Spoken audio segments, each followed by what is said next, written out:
Heureuse de vous retrouver au compte de ce flash d'information. Bonjour et bienvenue. Le parquet de Dixine a eu la main lourde ce mercredi contre Alpha Ousmane Bari. Ce jeune homme âgé d'une trentaine d'années est poursuivi pour vol à main armée. Il a déjà passé 9 ans en détention préventive à la maison centrale de Conakry. Il est en prison depuis le 17 août 2016.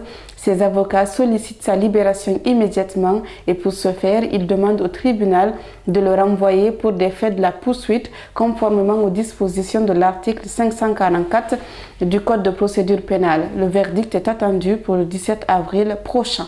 2 milliards de francs guinéens, c'est la valeur d'une importante quantité de faux médicaments saisis le 8 mars dernier à Kountia Magasin dans le Grand Conakry. Ces produits impropres à la consommation se trouvaient dans un camion en provenance de la Sierra Leone.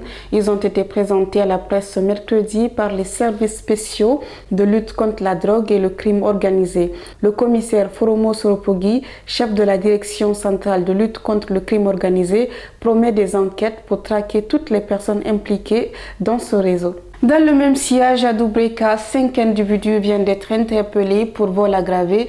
Parmi ces suspects figure Ousmane Condé, alias Jules, un ancien militaire radié des effectifs de l'armée guinéenne. Selon les informations, ces malfaiteurs présumés ont été arrêtés dans la nuit de dimanche à lundi aux environs de 3 heures par la brigade anticriminalité numéro 12 qui a été avisée d'un cambriolage à Ketaya.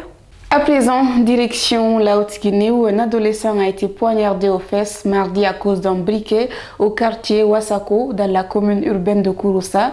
Son agresseur, Sohiba Dafé, est l'un de ses amis. Il a utilisé un couteau pour le blesser. Après cette agression, le suspect a tenté de s'enfuir, mais il a finalement été mis aux arrêts. La victime a été admise dans une structure sanitaire de la place pour des soins.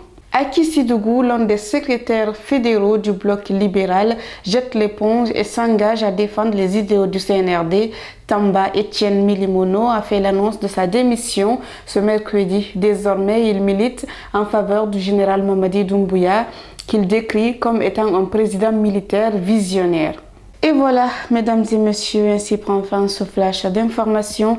Continuez à suivre Guinée Matin TV et guinématin.com sur nos différentes plateformes digitales. Le bonjour de ce jeudi s'adresse à la population de Dalaba, plus précisément à celle de Bouliwel. Prenez soin de vous, au revoir.